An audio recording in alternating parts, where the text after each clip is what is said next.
Ça y est, là c'est parti. Nickel. C'est parti. Bonsoir à tous. En tout cas, c'est une belle table quand même pour un Croatie-Argentine, bravo. Pour une demi-finale. Pour une demi-finale. La finale, mais aujourd'hui on va voyager dans un très beau cours sur la paracha de Vayeshev. Vayeshev qui commence par nous dire Vayeshev Yaakov, Beretz Megoré Aviv. Yaakov a voulu s'asseoir et Yaakov s'est assis dans la terre de son père. Rashi dit il a voulu s'asseoir. Vayeshev, ça vient, on retrouve le mot Shabbat. Shabbat qui veut dire le repos. Il a voulu se reposer. Et Rashi nous dit, de là on apprend que les tzadikim, les justes, ils n'ont pas de repos dans ce monde-là. Et à peine ils veulent se reposer, boum, il leur arrive des choses. Leur menoucha, leur repos par contre, il va être dans le monde futur. Qu'est-ce qui lui arrive à Yaakov, pardon? Il arrive l'histoire de Joseph. Tout le monde connaît l'histoire de Joseph. Yosef Hatzadik, Yosef le juste, qu'on l'appelle, qui est devenu prince d'Égypte. Toute la paracha, quasiment toute la paracha, à part l'histoire de Yehuda avec Tamar, on va parler de Yosef et son périple. La paracha en nous disant que Yosef, c'était le petit dernier de la famille, le chouchou. C'était l'avant-dernier plutôt, mais c'était le chouchou. Binyamin était encore très petit. Et son père, Yaakov, avait une préférence particulière pour Yosef. Pourquoi? Parce que c'était l'aîné de sa femme bien-aimée, Rachel, avec qui il n'a pas eu d'enfant pendant très longtemps, et qu'elle a eu seulement 2 enfants. Le premier, Yosef, et le second, Binyamin. Et quand elle a enfanté Binyamin, elle a quitté ce monde-là, comme on l'a évoqué la semaine dernière.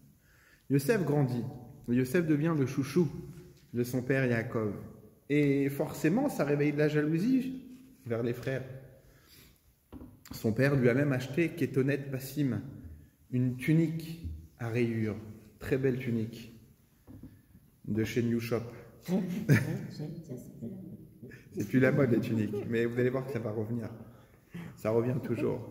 Regardez, au Maghreb, il y a toujours les tuniques, au Qatar, il y a toujours les tuniques, les djellabas. En tous les cas, ça réveille la jalousie chez les frères de Yaakov. Chez les frères, de Yosef. Pas seulement ça. Yosef, c'est entre guillemets un cafeteur. Il va répéter tout ce qui se passe chez ses frères, à son père. Et ça, les frères, ils n'aiment pas ça. Et plus que ça, il commence à faire des rêves bizarres. On l'appelle Yosef le rêveur. Et il raconte dans son rêve que tout le monde se prosterne à lui. Je ne rentre pas dans les détails. Mais en gros, il raconte que même ses parents, ses frères et ses sœurs se prosternent à lui. Et à ce moment-là, ses frères ils commencent à l'appeler Baal HaChalomot, le maître des rêves, mais de manière dénigrante. Et un jour, son père l'appelle à Yosef et lui dit, mon fils, tes frères sont partis aller faire paître le bétail, le troupeau, va voir ce qui se passe. Et lui, il va là-bas, il demande à un homme, c'est intéressant, je pense que l'année dernière, j'avais fait le cours là-dessus, sur toute cette histoire, pourquoi il est parti alors qu'il savait qu'il était en danger, puisque ses frères, quelque part, le menaçaient de mort, et là, il allait se retrouver seul, il avait 17 ans, avec ses frères qui lui voulaient du mal. Il va là-bas, il rencontre un homme, on dit que c'est l'ange, et il lui dit, qu'est-ce que tu cherches? Et Yosef répond, il dit cette fameuse phrase, « Et achai anochi mevakesh » je demande mes frères, je cherche mes frères. Et il lui dit, ils sont partis à Dothan. Il arrive là-bas, et quand il arrive, ils complotent entre eux. Ils disent, il est là, il est seul, avec cette tunique qu'il a mis pour nous narguer, apparemment. Venons, on le tue. Et ils voient un peu lui, ils décident de le jeter dans le puits. Puis ensuite, il s'assoit pour manger, et au moment où il mange, il y a une sorte de caravane qui passe, des Ishmaélim, des vendeurs de parfums, et Rashi il met une parenthèse très intéressante, il dit de là on voit là, que même qu'il a été transporté, Yosef, il n'a pas été transporté par des vendeurs d'engrais ou autre chose, il a été transporté par des vendeurs de parfums. C'est-à-dire que même dans sa souffrance, il était quand même accompagné de bonnes odeurs. Des fois, il y a être bas, il y a être plus bas que bas. Et ça aurait pu être un camion de poubelle qui le transporte. Mais là, c'est Rachid, il explique que là, on voit que le tzaddik, il était que même dans sa souffrance, Dieu, il était là avec lui. Et là, il y a Yehuda qui dit, mais écoutez, au lieu de le tuer et d'avoir son sang sur nos mains, venons le vendre, on va se faire de l'argent, autant gagner de l'argent. Et ils le vendent aux Ishmaélim, qui vendent aux Midianim, etc. Et il fait plusieurs passages, jusqu'à qu'il arrive chez les Mitzrim, les Égyptiens. Et là-bas, il se fait acheter par Potiphar, qui est ministre chez le Pharaon en Égypte. Je fais bien sûr en accéléré, je ne rentre pas dans tous les détails de la vente. Réhouven, le grand frère, l'aîné, n'était pas là. Lui, il n'a pas voulu participer à ça, et quand il revient dans le puits, il voit que son frère n'est plus là.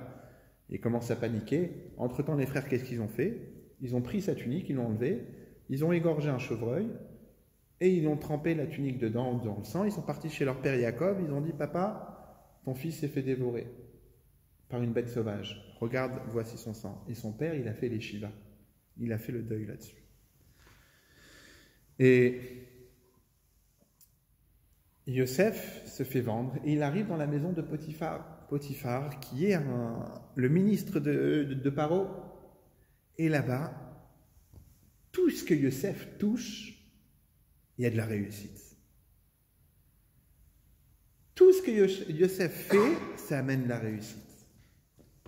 Jusqu'à que son maître, Potiphar, Potiphéra comme il se fait appeler souvent, il lui dit, je vois que depuis que tu es là, grâce à Dieu, tout ce que tu fais, tu amènes la bracha, tu amènes la bénédiction. Et ça, on l'a vu. Juste avant aussi, par rapport à Lavan. Lavan, il ne voulait pas laisser partir Yaakov, il lui a dit, Ki barecheni Hashem iglalecha. Dieu, il m'a béni grâce à toi. Le fait que tu sois là, ça m'a amené la bénédiction. Et c'était, je pense, Dr Benamou qui avait fait la remarque. Là, on voit aussi qu'à chaque fois que les Juifs sont dans un endroit, ça amène la bénédiction à l'endroit. Je parlais avec une dame du Marais. On parlait tout à l'heure de Marciano. Le Marais, c'était le prix de l'immobilier le plus bas. Et aujourd'hui, c'est le prix de l'immobilier le plus fort, le plus haut de Paris. Il y a un appartement qui s'est fait vendre au 5e étage, sans ascenseur, à 17 000 € le mètre carré. Achète la Sarcelles alors. Le problème, c'est que les Juifs sont encore là-bas. Quand ils partiront, on va voir. Et Potiphar, qu'est-ce qu'il lui dit dans les mots de la Torah? La Torah nous dit comme ça, Vayera Adonav ki Hashem ito. Et son maître a vu que Dieu est avec lui. Le rabbi pose une question très intéressante. Potiphar, c'est un Égyptien. C'était un ministre chez Paro. Paro, les Égyptiens, c'était des idolâtres.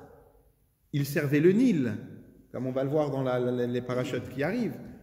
Eux, leur dieu, c'était le Nil. Pourquoi le Nil? Parce que leurs champs, ils avaient un sillon qui était tracé, creusé jusqu'au Nil. Et quand le Nil se levait, l'eau montait, il abreuvait tous les champs. Et donc, les champs étaient abreuvés, pouvaient donner de la récolte. Donner de la récolte, donner de l'argent, le business. Et quand il y avait la sécheresse, pas d'eau, pas d'argent, pas de quoi manger, c'était la famine. Et donc, le Nil, c'était leur dieu, c'était l'Avodazara. Une de leur idolâtrie. Et donc, les Égyptiens, c'était des idolâtres. Et Potiphar, que lui-même était ministre chez Paro, lui-même aussi était un idolâtre. Et donc, la question que le rabbi pose, a priori, quand Potiphar voit que son élève, son serviteur, Yosef, il a de la réussite, il aurait dû dire, ta réussite, elle est grâce à nos idoles qu'il y a dans la maison, grâce à nos gris-gris, grâce à nos amulettes. Qu'est-ce qu'il dit, Potiphar? Il dit, Vayar Adonav ki Hashem ito. Son maître a vu que Dieu est avec lui. Comment il a pu voir ça? Vous comprenez la question? C'est un idolâtre. Pour lui, Dieu nous en préserve en 2e, 3e, 4e partie. Et lui, qu'est-ce qu'il dit? En voyant Yosef, il dit que Dieu est avec lui. En réalité, Rashi, il répond à cette question-là. Il prend les mots Hashem ito, Dieu est avec lui. Son maître a vu que Dieu est avec lui. Et il écrit Kishem Hashem shagur befiv. Car le nom de Dieu, il était constamment dans la bouche de Yosef. Comme aujourd'hui, tu vas demander à quelqu'un comment ça va, qu'est-ce qu'il te répond? Baruch Hashem. Alors comment ça va? Grâce à Dieu, ça va. Et même la Torah de la Gemara nous dit Chayav Adam levarech al hara keshem shemevarech al hatova. Un homme, il est obligé de bénir Dieu sur le mal comme sur le bien. Comment ça va? Baruch Hashem, ça va très mal. Grâce à Dieu, ça va très mal. Parce que En ra yored milmala, il n'y a pas de mal qui descend en bas. Yosef, qu'est-ce qui se passe? Tout ce qu'il fait, tout ce qui se passe, il dit c'est pas moi, c'est Dieu. Grâce à Dieu, j'ai réussi ça. Et le fait que constamment il a le nom de Dieu dans sa bouche, son maître, il a vu que la tzlacha, c'est-à-dire la réussite, la tzlacha c'est la réussite, pardon, la réussite elle venait de Dieu. Et ça, même le ministre Potiphar, il a vu ça chez Yosef. Et donc, de là on comprend quoi? De là on comprend que le fait que Yosef avait constamment le nom de Dieu dans sa bouche, c'est ce qui lui a amené la réussite. Aujourd'hui, tu vas demander à une personne, alors, comment ça va le business? Ou bien tu vas le féliciter, tu dis bravo pour ce que tu as fait, mais dis-moi, comment tu as fait ça? Il va te dire, bah écoute, les études, ça paye, hein, qu'est-ce que je te dis? J'ai travaillé dur, j'ai réfléchi et tout. Mais aujourd'hui, on voit que tu vas demander à un juif ou autre, alors, comment ça va? Bravo, hein, tu as réussi. Comment c'est que tu as réussi? La première chose que tu vas dire, dis grâce à Dieu. Grâce à Dieu, j'ai réussi. Mais le chidouche, c'est-à-dire la nouveauté, elle est où ici? Pourquoi Yosef il a réussi? Parce qu'il avait constamment le nom de Dieu dans sa bouche. Mais c'est pas de lui qui tient ça. D'où est-ce que Yosef il tient ça? Il tient ça de son père, Yaakov. On voit que Yaakov, quand il était chez Lavan, il disait la même chose. Il avait constamment, il a dit dans les mots, il a dit une fois dans les mots ici comme ça, que quand Lavan lui dit, il lui dit non, la bracha elle vient de Dieu, la bénédiction elle vient de Dieu parce que Dieu il est avec moi. Et ça c'est une ora'a, c'est-à-dire un enseignement pour nous tous. Parfois aujourd'hui, c'est vrai qu'en France, on a un petit peu, on a moins la tendance de mettre Dieu dans les discours. C'est moins réputé. Et le Baal Shem Tov dit de chaque chose qu'on voit dans la vie, il faut prendre un enseignement. Et si aujourd'hui on est en France et qu'on rencontre beaucoup de musulmans, une des choses qu'on peut apprendre de eux, c'est qu'ils ont aussi la même chose constamment quand on commence à Alhamdoulilah, Alhamdoulilah. Ils remercient constamment Dieu. Et un juif, la même chose aussi, il remercie constamment Dieu, mais parfois on a honte. Des fois, on a une personne en face, on ne sait pas si ça va passer ou pas. Yosef vient nous dire, non seulement que ça passe, non seulement c'est ça qui amène la réussite, et non seulement ça, même son maître, que lui est un grand idolâtre dans la cour de Paro, il a vu de ses propres yeux que quoi? Que la réussite, elle venait parce qu'il avait le nom de Dieu constamment dans lui. Ça, c'est un enseignement qu'on apprend de là. Mais maintenant, parlons un petit peu de la vie de Yosef.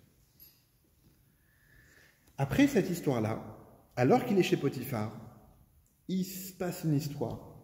La femme de Potiphar trouve Yosef très très beau. Et effectivement, c'est dans les premiers psukim de la paracha, Rashi le dit, c'était un Nahar, c'était un jeune homme qui prenait soin de lui. Et Rashi dit, il se coiffait les cheveux, il s'embellissait les yeux, il parlait avec des manières. Il est très, comme on dirait aujourd'hui, il était très coquet. Et à part ça, Yosef, c'était un tzaddik qui rayonne par son visage. Il était très beau. Et la femme de Potiphar, elle voulait quelque part aller avec lui. Et elle lui demandait.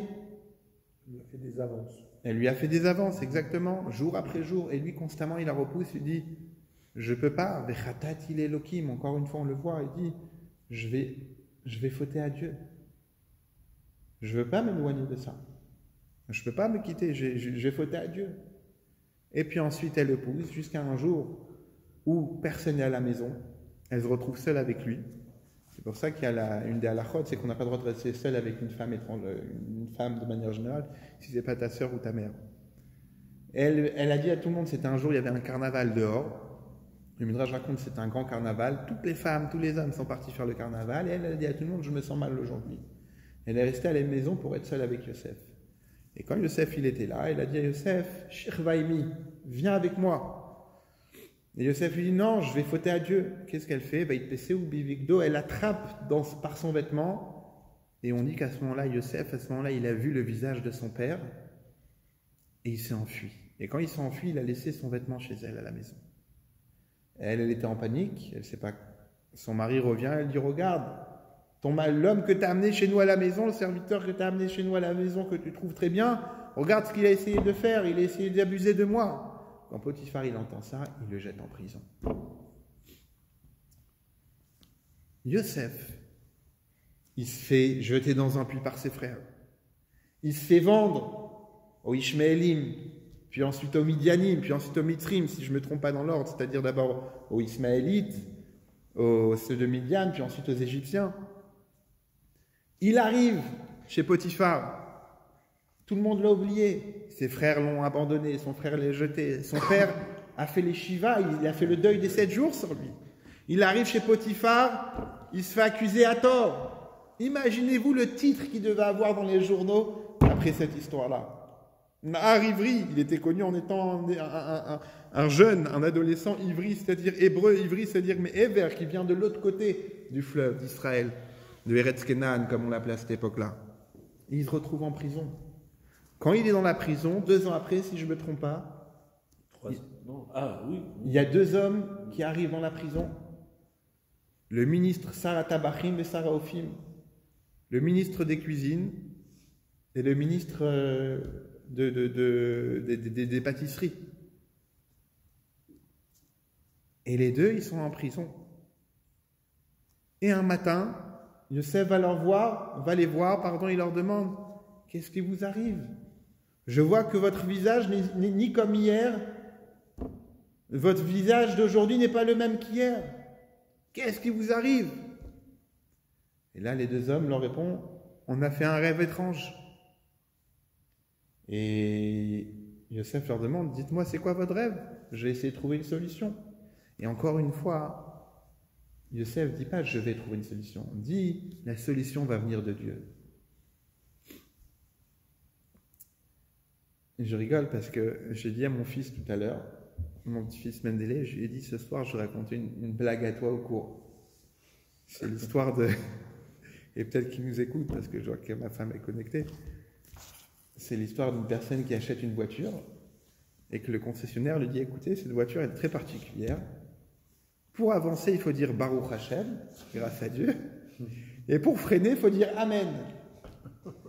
Super original, c'est la Tesla, la Tesla religieuse. Il rentre à l'intérieur, Baruch Hashem, la voiture elle démarre bien, ça roule et tout. Feu rouge, Amen, la voiture elle freine. Et à un moment, il part à la campagne, comme ça, il roule. Et quand il roule, à un moment, il voit un ravin, une sorte de creux, et il crie Amen. Et là, la voiture elle freine sec. Il arrive pile à ras du ravin. Et tellement qu'il est soulagé, il dit ouf, Baruch Hashem. Et là, ouais, voilà, c'est une histoire que Mendele il adore raconter. Et Yosef, la même chose, sauf que le Baruch Hashem, là, il ne te fait pas tomber dans le ravin, mais au contraire, il te fait gravir les montagnes. Et il leur dit, dites-moi, c'est quoi votre rêve? Je vais vous dire votre rêve. Et à chacun, il donne la solution de leur rêve. Un, il lui dit, toi, bientôt, tu vas te faire reprendre par ton maître, Paro, et toi, tu vas te faire sortir, mais tu vas te faire tuer. Exactement tout ce qu'il prédit, comme ça se passe. Mais ensuite, eux, ils sortent.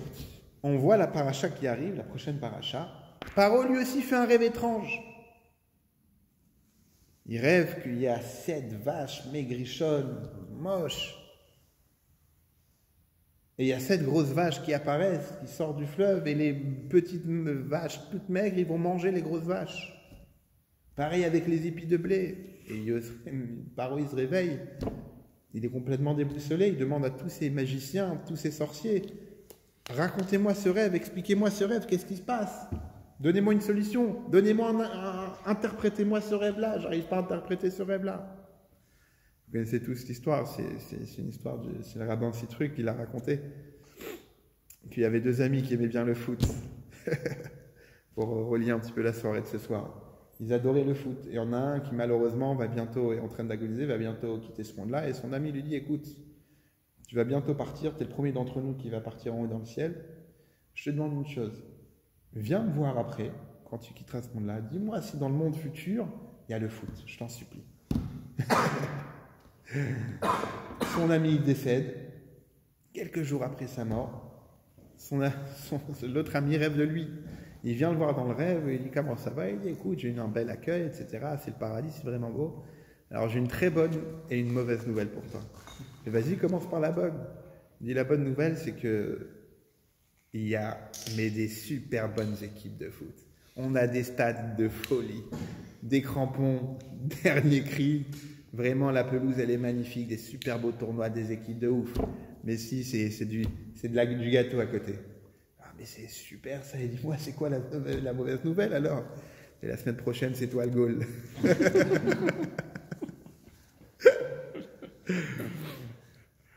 Alors ça aussi, c'était un rêve.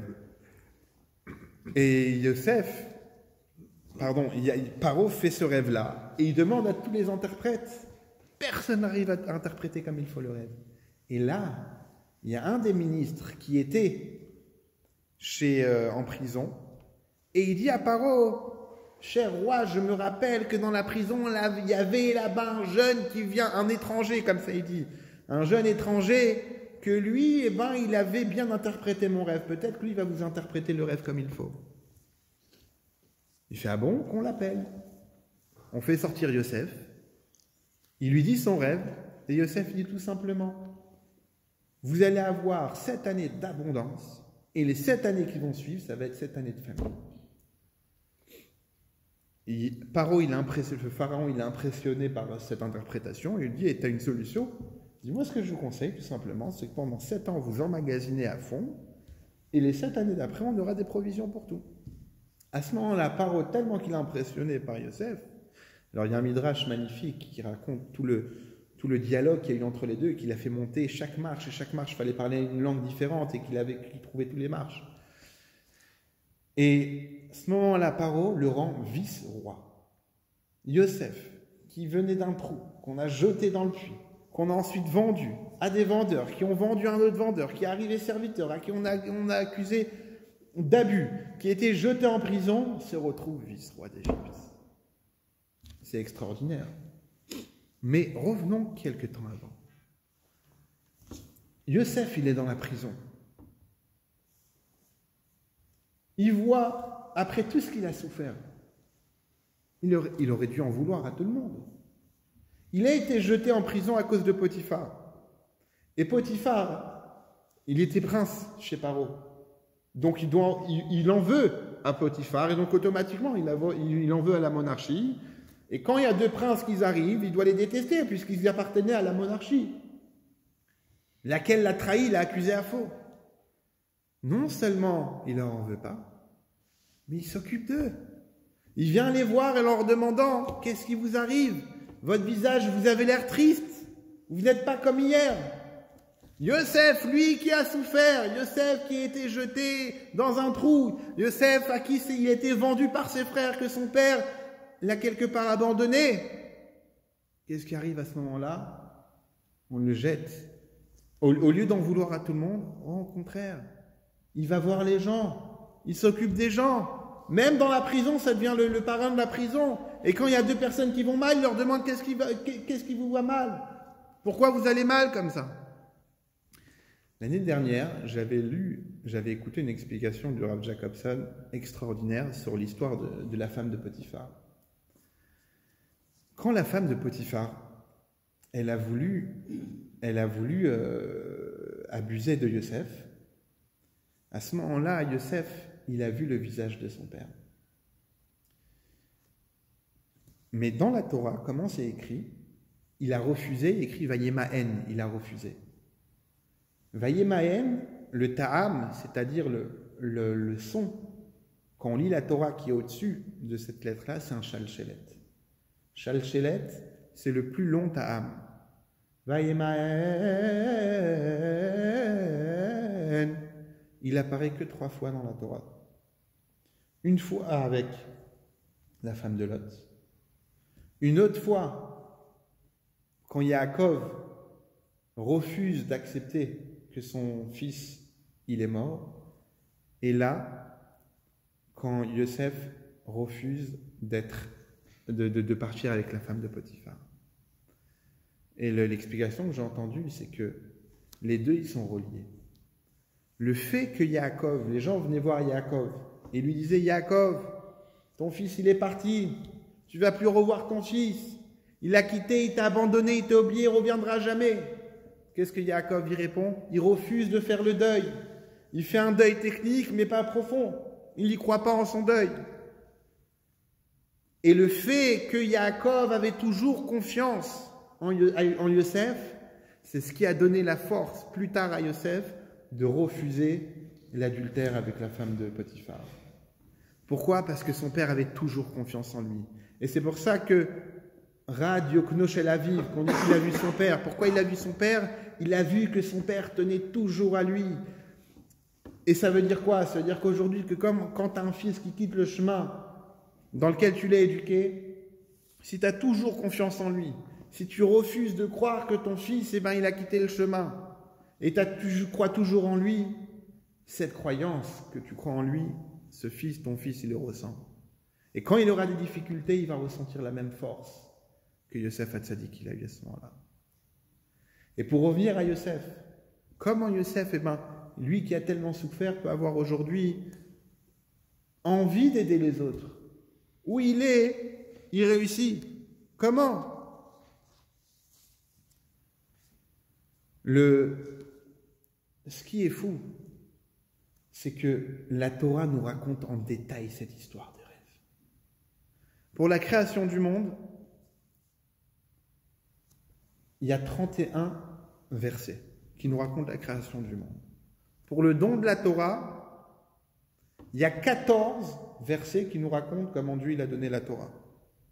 Pour l'histoire des rêves dans la prison des deux ministres, il y a en tout 24 psukim, plus que le don de la Torah. On le répète à chaque fois, chaque mot que la Torah elle utilise, elle a une certaine importance, un certain poids. La Torah, elle ne dit pas des mots en vain. Et cette histoire, qui est une simple histoire de rêve, la Torah nous la raconte dans les détails. Tu aurais pu dire, il a donné le remède à chacun. Non, il va te raconter que, il a rêvé qu'il était avec des paniers de pâtisserie sur sa tête et qu'il y a un corbeau qui est venu, qui a pris les paniers. La Torah te raconte dans les détails. Et Yosef leur répond à chacun. Tu aurais pu faire plus court, dire que Yosef, il a interprété les rêves des deux ministres. La Torah raconte 24 psukim pour nous raconter, 24 versets pour nous raconter tout ça. Pourquoi ça a tellement d'importance alors que Matan Torah, c'est à peine 14 psukim?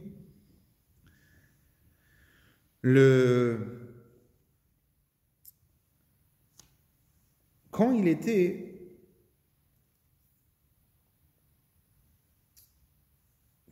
dans la prison, qu'il leur demande pourquoi votre visage il est mauvais, pourquoi vous avez une tête de mort comme on le dirait aujourd'hui, qu'est-ce qui vous arrive? Il n'était même pas obligé de leur prendre leurs nouvelles, mais lui il va quand même prendre des nouvelles de chacun. Qu'est-ce que la Torah veut nous enseigner avec toute cette histoire-là qu'on raconte tellement dans les détails? Et encore plus que ça, il leur demande, vous avez une tête de mort. Mais encore heureux, ils sont en prison. Qu'est-ce que tu veux que je te dise? Ils sont en prison, ils ne vont pas faire la fête, ils ne vont pas avoir le visage. Mais qu'est-ce qu'elle nous dit la Torah? Il leur dit que votre visage n'est pas comme hier et avant-hier. Ça veut dire que quoi? Non seulement Yosef, il va prendre des nouvelles, mais il rentre dans les détails. Tous les jours, il sait exactement à quoi leur visage ressemble. Ça veut dire que quoi? Qu'il n'était pas seulement ici pour lui, mais il allait voir chacun l'un après l'autre pour prendre de leurs nouvelles. Qu'est-ce que la Torah veut nous enseigner à travers toute cette histoire-là? En réalité, Yosef, il vient de la descendance d'Avraham Avinu. Sur Avraham Avinu, il est écrit Asher Yetzavet Banav et Beto Acharav Lasot Tzedakah Mishpat. Que Avraham va ordonner à ses enfants et à sa descendance après lui de faire Tzedakah, la justice, ou Mishpat, le jugement. Tzedakah, on sait tout ce que ça veut dire, c'est la charité.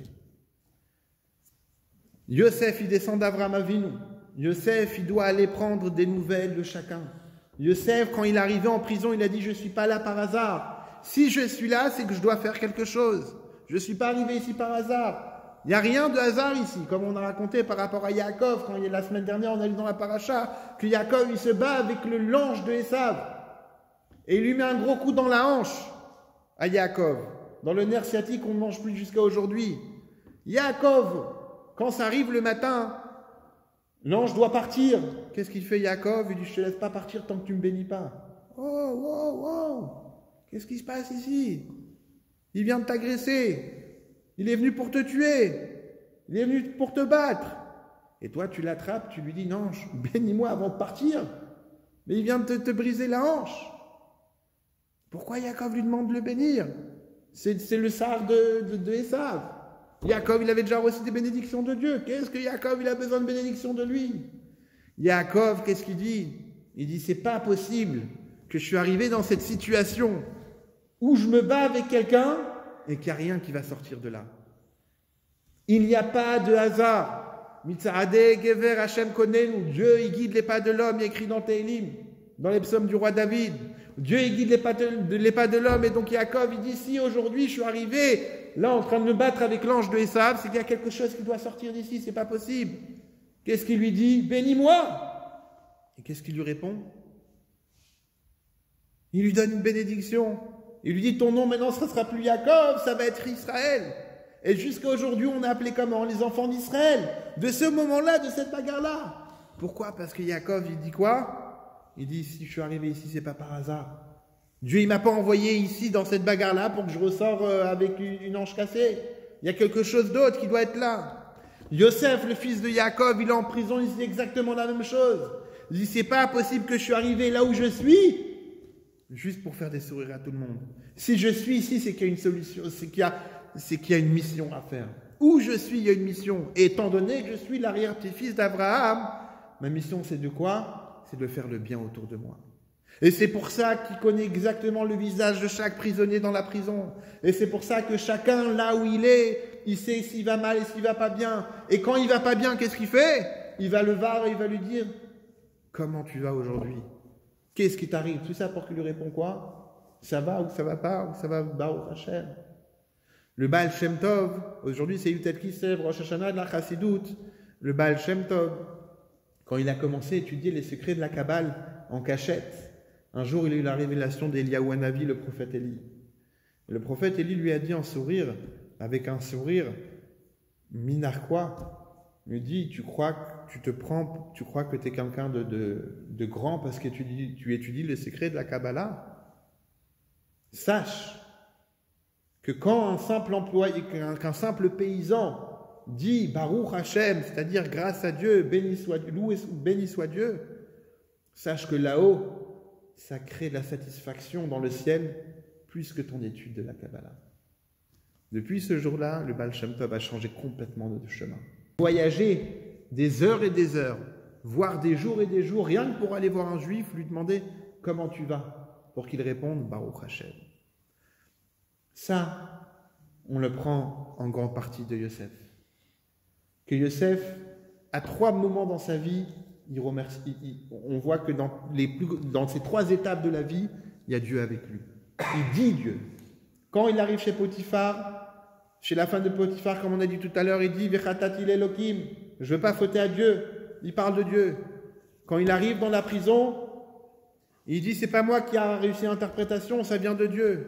Et plus tard, quand il sort de la prison, quand il était au plus bas de bas, dans le trou de la prison, les oubliettes de Mitzrayim, d'Égypte, et qu'il arrive au plus haut du trône, vice-roi d'Égypte, qu'à ce moment-là, l'Égypte, c'était Moshe el-Bakipa, c'était elle qui gouvernait le monde entier. C'était l'Amérique de cette époque-là, et lui, ça devient le vice-roi, lui qui a commencé dans un trou à 17 ans. Qu'est-ce qu'il dit? Il dit, c'est Dieu qui va nous bénir pour la famille. Et c'est exactement ça. Et il y a Yosef, à chaque étape de sa vie, il a la réussite. Même en prison, ça reste un prince. Même en prison, très vite, il devient lui-même le gérant, le parrain de la prison. Et pourquoi? Parce que Yosef prend le temps de discuter avec les gens qui sont autour de lui. Aujourd'hui, on est dans une société où tu rentres dans le train, tu rentres dans le métro, tout le monde avec son écouteur ou avec son livre ou avec son téléphone. Il n'y a ni bonjour, ni au revoir, surtout à Paris. Il n'y a pas de bonjour, il n'y a pas de... Et qu'est-ce que Yosef vient nous dire? Yosef vient nous dire, regarde-moi avec un simple bonjour où je suis arrivé. La bénédiction qu'il a reçue Yosef, c'est que le fait d'avoir pris des nouvelles, demander à ces deux ministres, comment ça se fait que vous faites une tête bizarre aujourd'hui? Regardez où ça l'a amené vice-roi d'Égypte. Ça, c'est l'enseignement qu'on a pour nous. C'est-à-dire qu'il ne faut pas seulement rester enfermé chacun chez soi. C'est très facile d'être égoïste. Mais ici, on parle d'égoïsme, même un simple bonjour. On ne se rend pas compte combien un bonjour avec une personne, ça peut changer. Dans un couple, une personne qui passe une mauvaise journée, que quelqu'un le voit avec un sourire et lui dit « Comment tu vas aujourd'hui ?» Comment ça peut lui changer sa journée? Et ça, on l'apprend de Yosef. Et Yosef vient nous dire « Regardez, moi, j'étais dans un trou de prison. Et le fait que j'ai dit bonjour à tout le monde, le fait que j'ai pris des nouvelles autour de moi, où est-ce que je suis arrivé? Je suis arrivé vice-roi d'Égypte. » Et il ne s'est pas dit « Regardez, on m'a abandonné. J'ai mérité d'avoir une grande famille, d'avoir beaucoup de frères et beaucoup de sœurs. » Je dis de sœurs parce que le Midrash dit que chaque fils, il avait une jumelle qui est née avec lui. Mais ma famille, elle m'a abandonné. Mes parents, ma mère, elle m'a quitté alors que j'étais très très jeune. Elle a quitté ce monde-là, elle est décédée. J'ai grandi avec mon père. Au lieu d'en vouloir à tout le monde, Yosef, il reste souriant. Yosef, il est positif. Yosef nous apprend que même en 2022, où on te dit c'est l'inflation, ça va mal, demain soir, tu ne pourras pas rouler à Paris parce que ça va être la guerre. Yosef, il arrive avec un sourire, il dit « Baruch Hashem, tout va bien. Pourquoi vous faites une tête de mort? Tout va bien. » Et là, on te dit la retraite, le 49.3 et la CGT, les salariés qui sont contrariés, etc. Yosef, il arrive avec un sourire, il dit « Baruch Hashem, tout va bien. » Et il est bien placé pour parler parce que lui, de là, il est devenu vice-roi d'Égypte. C'est là que d'où venait toute la tzlacha de Yosef. Et je vais terminer avec une histoire de l'Admour HaZaken, car aujourd'hui on fête la libération. Pourquoi c'est un grand jour? C'est que l'Admour HaZaken, il a fondé le mouvement de la Chassidut Chabad. Mais tellement que c'était gros qu'il y a eu des grandes accusations dans le ciel qui se sont transformées dans des accusations ici en bas. Il y avait des opposants à la Chassidut qui sont nés.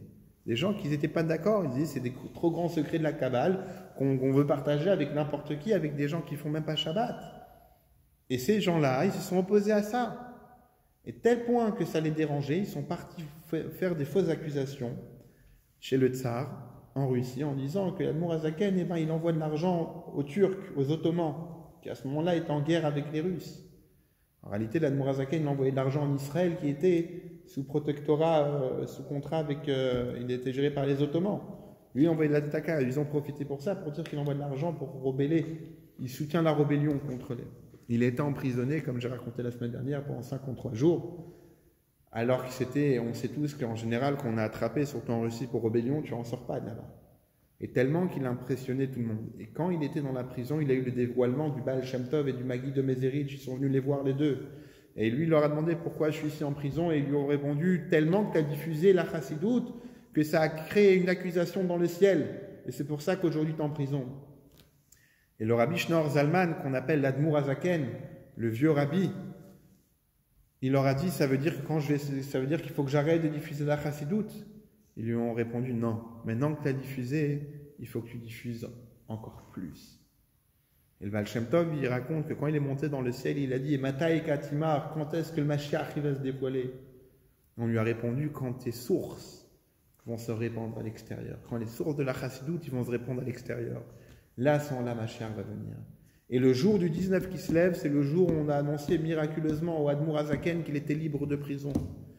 Et c'est pour ça que c'est un Yom Tov chez les Chassidim, et pas seulement chez les Chassidim, c'est pour tous les Juifs du monde entier, c'est un Yom Tov, et c'est pour ça que demain soir au Dôme de Paris, il y a ce grand rassemblement de Hakel, 4000 personnes, on doit tous aller là-bas, on va organiser, il y a plusieurs personnes qui vont venir d'Orléans pour participer à cet événement unique. Et donc je vais terminer avec cette histoire-là de l'Admour HaZaken, qui avait un chassid qui s'appelait Reb Zalman Sanders. il avait Torah ou Gdoula b'makom echad, c'est-à-dire qu'il avait la Torah et la grandeur dans une seule place. Il était à la fois un grand érudit en Torah, il était à la fois extrêmement riche, c'était un homme d'affaires très fort qui avait beaucoup la réussite. Un jour, il a fait une affaire, il a mis tout son argent dedans et il a tout perdu du jour au lendemain. Il est venu en Yechidout, c'est-à-dire en entrevue privée chez l'Admor Hazaken. Il a demandé à l'Admor Hazaken, Rabbi, que j'ai perdu de l'argent, ok, mais je demande une bénédiction pour retrouver cet argent-là, que je puisse au moins payer les promesses de à la synagogue que j'ai fait, que je puisse au moins tenir mes engagements que j'avais promis à aider les orphelins à se marier, payer le mariage de mes enfants. Et comme ça, il se lamente chez l'Admor Hazaken. L'Admor Hazaken l'écoute attentivement, la tête posée sur ses mains, et à la fin lui dit, ça, c'est ce que toi tu demandes à Dieu. Mais est-ce que ce que Dieu il demande de toi, tu le fais? Est-ce que tu as pensé ce qu'on a besoin de toi? Quand il a entendu ça, il est tombé, il s'est évanoui. Les chassidim qui étaient dans la pièce à côté, ils ont entendu quelqu'un qui est tombé par terre, ils sont entrés, ils l'ont réanimé, il leur a raconté tout ce qui s'était passé. Et tellement ça l'a brisé quelque part. Lui, il vient pour dire, j'ai fait beaucoup de tzedaka, j'ai fait beaucoup de bien. C'était quelqu'un qui faisait beaucoup de tzedaka. Il était riche, mais il faisait beaucoup de tzedaka, il aidait beaucoup les gens. Et quand il a tout perdu, il va voir le rabbi pour avoir une bénédiction, pour tout récupérer, pour au moins continuer à faire la tzedaka. Et là, le rabbi lui dit, ça c'est ce que toi tu demandes à Dieu. Mais est-ce que ce que Dieu il demande à toi, tu as pensé à ça? Et ça l'a brisé intérieurement. Et donc il a décidé, il a dit, le rabbi il a raison, je vais rester ici et je vais étudier. Il est resté à Liozna ou à Liadi. Il a étudié quelques jours et ensuite l'Admor Hazaken l'a rappelé et il lui a dit, si tu peux rentrer chez toi et Dieu il va t'amener, Dieu il va faire en sorte que tu vas avoir de la réussite. Quand il est arrivé à la gare, il rencontre un groupe d'hommes d'affaires avec qui il traitait auparavant. Sauf que ces hommes-là, ils ne savaient pas que lui il avait perdu tous ses biens. Ils ne savaient pas qu'il était redevenu pauvre. Et donc ils le voient, ils sont très contents, ils disent comment tu vas, etc. On a une super bonne affaire à te proposer. Regarde, investis avec nous. C'est pas grave, tu payeras plus tard comme on a l'habitude. Investis avec nous, tu prends les trucs et tu payeras après. Et comme ça, l'affaire elle a marché, elle a explosé, il a récupéré tous ses biens. Et lui, il a raconté cette histoire-là en disant, quand j'ai pris conscience, c'est-à-dire qu'on demande à Dieu, mais est-ce que tu te demandais qu'est-ce que Dieu il veut de toi? Est-ce que tu te poses la question, qu'est-ce que Dieu il a besoin de toi? Il y a cette phrase-là en yiddish qui dit, Sag nicht dem Beschäfer, wie viel deine Zores seinen groß. Ne dis pas à Dieu combien tes tsarot, c'est-à-dire tes souffrances, sont grandes. Dis à tes souffrances combien Dieu il est grand.